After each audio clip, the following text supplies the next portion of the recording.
neno la onyo kama mchungaji. Hukumu imekaribia.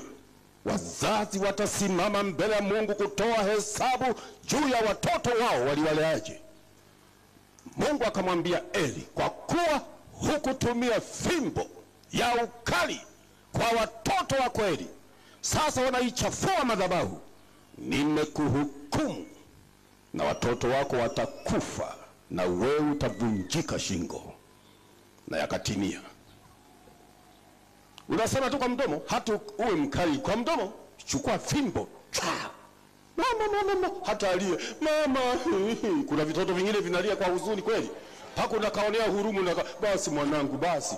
Unambembeleza tena, hata jua. Chapa, kimbia kwenda kwa sehemu usirudi. Halo. Hii ni habari njema iletayo uzima milele na milele kwa binadamu. Ni injili ya Yesu. Itazama, injili ya Yesu ilikuwa kali, sio ya kama zetu hizi.